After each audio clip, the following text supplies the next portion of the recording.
Bem, eu estou agora no auditório da Ordem dos Advogados do Brasil para acompanhar a 12ª Conferência dos Advogados do Estado de Rondônia. Um momento de debate, reflexão de temas de importância e de interesse não só da advocacia, mas da justiça e da cidadania. Entre os temas debatidos estão a isonomia no judiciário, que será abordada por José Hélio Chaves, ex-conselheiro do Conselho Nacional de Justiça, o quinto constitucional, por Antônio Carlos Ferreira, que é ministro do Superior Tribunal de Justiça. Outro ministro do Superior Tribunal de Justiça, Luiz Felipe Salomão, abordará o judiciário do futuro. A reforma política será abordada por Cláudio Pereira de Souza Neto, que é secretário-geral do Conselho Federal da Ordem dos Advogados do Brasil. O ex-presidente da Ordem dos Advogados, Ofir Cavalcante Júnior, abordará aspectos controvertidos da terceirização. Haverá ainda o lançamento da segunda edição do livro Direito Privado, Teoria e Prática, do autor Luiz Felipe Salomão, que é ministro do Superior Tribunal de Justiça. Bem, você viu aí algumas imagens aqui do plenário, daqui a pouco começam as palestras. Enquanto não começam, nós vamos agora lá na sala da presidência da OAB, onde os palestrantes estão reunidos para entrevistas, para bater um papo sobre a importância deste evento, não só para a advocacia, mas para a cidadania, para o cidadão e para a justiça. Conversar agora com o presidente da OAB, o Andrei. Andrei, pelos convidados, a gente já pode dimensionar o sucesso dessa conferência, né? Sem dúvida nenhuma. Fizemos a diretoria da OAB, todos os advogados hoje legitimados no sistema OAB, tudo sob a coordenação científica do nosso querido advogado Jorge Hélio de Oliveira. E estamos aí iniciando a nossa 12ª Conferência Estadual dos Advogados de Rondônia sobre o temário Acesso à Justiça, Desafios da Advocacia em busca de uma sociedade mais justa. Implementaremos uma ampla discussão no sentido de buscarmos uma reflexão sobre a melhora do acesso ao judiciário para o cidadão brasileiro. Quais seriam as medidas a serem implementadas e refletidas nesse aspecto? Que alterações, por exemplo, de quadros estatutários, por exemplo, poderiam ser implementados para que pudesse concretizar uma melhora no acesso ao judiciário? Quais as barreiras a serem efetivamente alcançadas? Tudo com este foco de preservar o jurisdicionado, preservar o cidadão brasileiro, o cidadão rondoniense. Muito obrigado, Alexandre, por mais uma vez estar prestigiando a gestão, prestigiando fundamentalmente a Ordem dos Advogados do Brasil e prestigiando a advocacia brasileira e a advocacia de Rondônia. Muito obrigado, eu que agradeço. Eu tenho uma ligação meio apaixonada com a advocacia. Pai, filho, irmão, todo mundo advogado. Meu pai implantou o Ministério Público aqui em Rondônia. Mas, voltando à questão da conferência, é um tema de interesse da categoria, mas pelo que você colocou aqui, com reflexo direto no interesse da sociedade. Quer dizer, está se falando do acesso à justiça, não é só em termos de prerrogativa dos advogados, é para a pessoa que está lá nos assistindo, né? Sem dúvida, hoje há um volume enorme de processos cada vez mais assoberbando o judiciário, a máquina do judiciário brasileiro. Aqui em Rondônia nós temos exemplos assim que, infelizmente, retratam a realidade enfrentada pelo judiciário brasileiro. Por exemplo, a comarca de Buritis contempla 12 mil processos ao encargo de um magistrado. Agora foi elevada a comarca, terão 2 magistrados, mas é um dos cenários proporcionalmente piores do país. Nós somos cientes das dificuldades enfrentadas em termos de orçamento para se implementar uma gestão eficiente do Poder Judiciário enfrenta. E, naturalmente, hoje nós temos uma ampla discussão em torno da conciliação, em torno da arbitragem, em torno da mediação. E o foco desta conferência é irmos um pouco além do que já está sendo discutido, e nos darmos as mãos, OAB, advocacia, operadores de direito, judiciário, Ministério Público, em favor do cidadão, em favor de uma melhor distribuição de justiça em um tempo hábil, porque realmente a justiça prevaleça nesse país. Bem, daqui a pouco nós vamos acompanhar a palestra de Jorge Hélio, que é ex-conselheiro do Conselho Nacional de Justiça, que vai abordar um tema que me parece pragmático, até emblemático, que é a questão da isonomia dentro da esfera judicial. E o senhor me parece ser um grande crítico. Não existe isonomia. As pessoas não são tratadas da mesma forma quando buscam a justiça? Isonomia quer dizer igualdade. E a igualdade é o grande sonho da humanidade. Igualdade não quer dizer tratar todo mundo igualmente. Quer dizer dar a cada um o que lhe é de direito, o que é seu. E o que é que nós temos? Nós temos, em primeiro lugar, na justiça, que quem tem poder econômico ou poder político, ou os dois, é tratado de forma diferente, com prioridade absoluta em relação a quem é pobre. Falemos claramente sobre isso. Então, já há essa desigualdade, esse desequilíbrio no trato dos direitos. Primeira coisa, você nunca ouviu falar, por exemplo, meu espectador, nunca ouviu falar de um pobre que tivesse sido libertado de um cárcere, ou provisório, ou permanente, porque está com alergia, porque tem problemas de estresse, porque está deprimido. Mas isso já aconteceu com pessoas poderosas que estão presas. Isso é uma coisa absolutamente nítida que eu acho que dá para você sentir e você dizer, é verdade. Esse exemplo que o senhor deu, né, ele foi pensado, parece até uma coisa pequena, mas ele é um retrato do que é o sistema judiciário, quer dizer, isso acontece a todo momento, em toda circunstância, seja dentro de um processo judicial, seja dentro de uma execução penal? A grande verdade é que, infelizmente, isso ocorre. Esse desequilíbrio ainda é patente. Tanto é verdade que há 8 anos, 9 anos na verdade, foi inaugurado o Conselho Nacional de Justiça para ser um órgão de planejamento estratégico e de geração de eficiência do Poder Judiciário, de controle da atuação administrativa e financeira, dos deveres funcionais dos juízes. O Conselho Nacional de Justiça não teria sido criado se não houvesse essa lacuna. Entretanto, o CNJ não é a panaceia para todos os males. É evidente que ele tem contribuído, é um órgão republicano, mas ainda há muito a ser feito. Por outro lado, convém dizer que a justiça está melhor do que nunca. Em compensação, muito pior do que sempre. Em outras palavras, está muito aquém ainda do que precisa andar, mas tem andado. Agora, tem uma coisa que a gente precisa deixar muito clara. Qual é?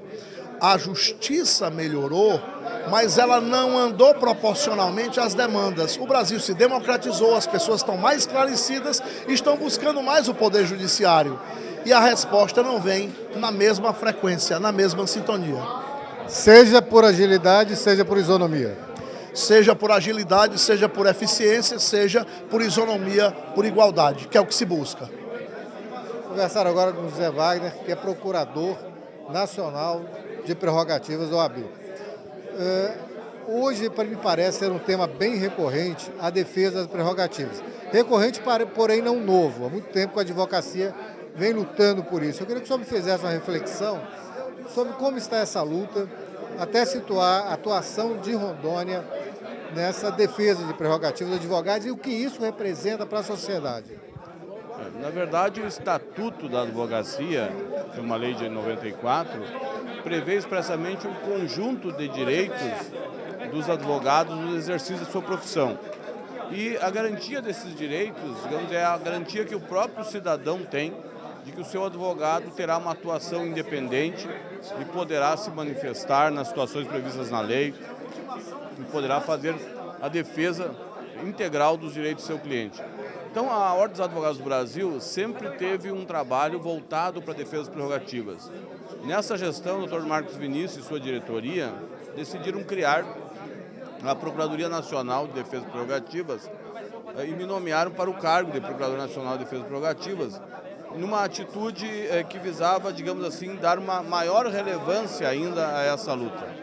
Nós temos uma estrutura administrativa no Conselho Federal e há um conjunto de ações que foram tomadas, que foram praticadas pela diretoria atual e pela Procuradoria, que tem, digamos assim, incentivado a que os colegas advogados de todo o país enfrentem essas situações, defendam as suas prerrogativas e levem a questão ao conhecimento das instâncias da Ordem dos Advogados do Brasil.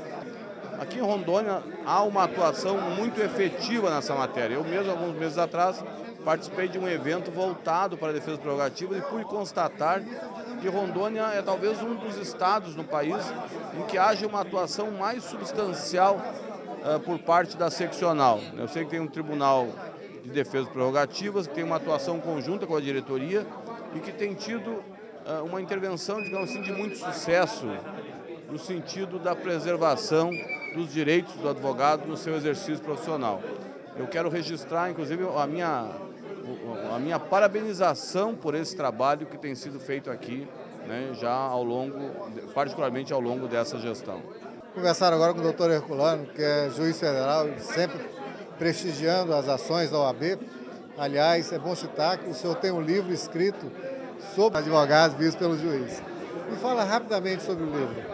Bom, o livro reflete, primeiramente, uma experiência de quase 15 anos que tive na militância, na advocacia pública e privada, e agora já com 13 anos de magistratura federal, depois de ter passado pela Defensoria Pública em Minas Gerais e advogado muitos anos, eu fiz questão de realizar esse sonho de registrar a visão que tenho sobre os advogados, que eu reputo os profissionais maiores defensores da cidadania e da democracia, das instituições democráticas, dos direitos humanos no Brasil.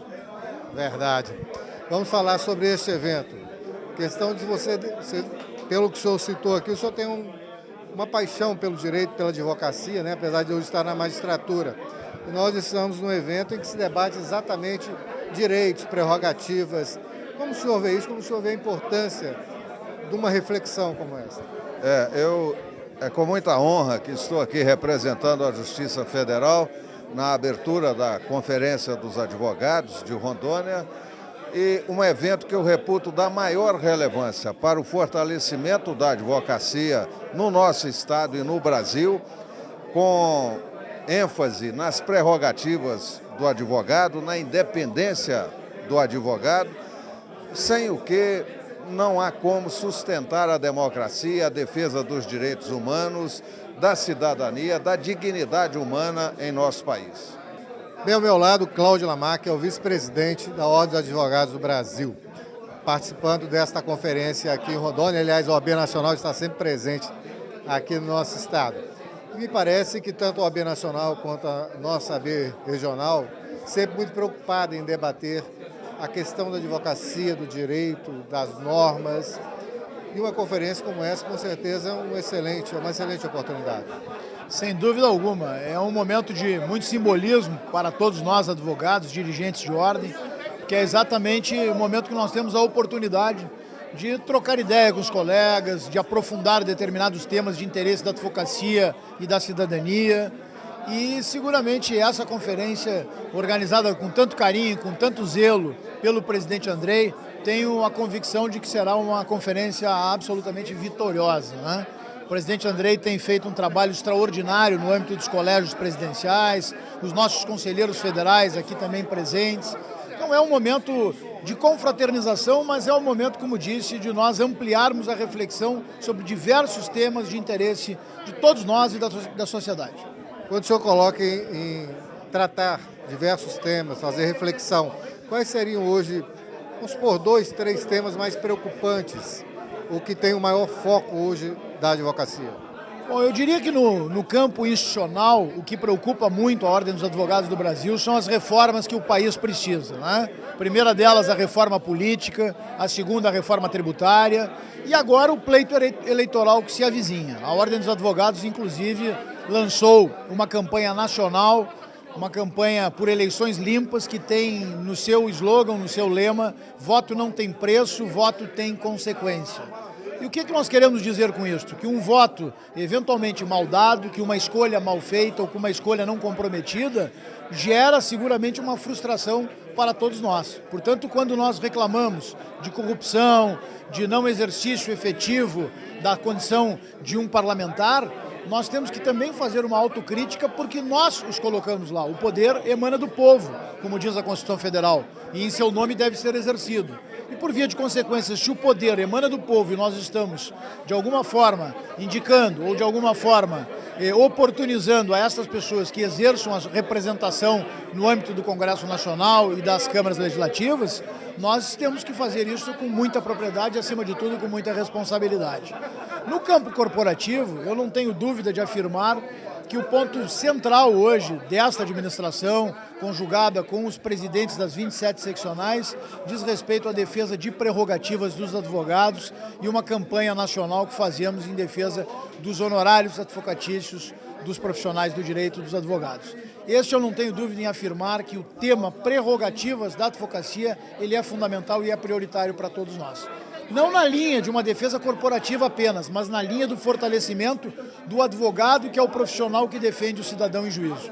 O advogado é a voz constitucional do cidadão e, portanto, ele tem que estar fortalecido. Esta é a visão que nós temos hoje da advocacia. Vou conversar agora com o Antônio, que ele é diretor de tesouraria da OAB Nacional. É o homem das finanças da OAB. Mas, claro que não falaremos sobre finanças, mas sobre este momento que estamos vivendo aqui, que é a advocacia nacional, em especial aqui a de Rondônia, debater as questões que mais lhe afligem. Que eu gostaria de saber, na sua opinião, quais são elas. Olha, nós temos uma pauta muito variada de importâncias para a advocacia e para a sociedade. Do que já conquistamos recentemente, podemos nominar aqui a aprovação do Super Simples no âmbito do Congresso Nacional e sancionado pelo Presidente da República. É uma conquista histórica para a advocacia, do ponto de vista profissional, do ponto de vista fiscal. Isso vai possibilitar uma quintuplicação das sociedades de advogados pelos incentivos fiscais que a advocacia vai ter. Então, isso vai fortalecer a advocacia no aspecto corporativo. E também na área institucional, temos toda uma pauta a discutir, a encaminhar e a formatar de forma em termos adequados para os interesses da advocacia. Por exemplo, nós estamos discutindo a sucumbência trabalhista no âmbito do Congresso Nacional, o empreendedor individual. Discutimos também no âmbito do Conselho Federal e no âmbito das seccionais a defesa das prerrogativas, o fortalecimento do sistema OAB, com o aperfeiçoamento da cultura orçamentária. A questão das prerrogativas é um caso recorrente. Avançamos em alguns... Ficar sempre alerta em relação às prerrogativas, senão elas podem ser violadas. Não há uma conclusão. Uma luta contínua. É um debate constante, é um diálogo constante com as instituições, mas esse é um diálogo de alto nível que o presidente Marcos Vinícius Furtado Coelho, com o apoio da diretoria, o apoio dos presidentes seccionais, o presidente Andrei, no sentido de implementar um projeto de reforma política, num diálogo de alto nível com o Poder Judiciário, com o Parlamento, com o Executivo, tanto no âmbito federal como no âmbito estadual.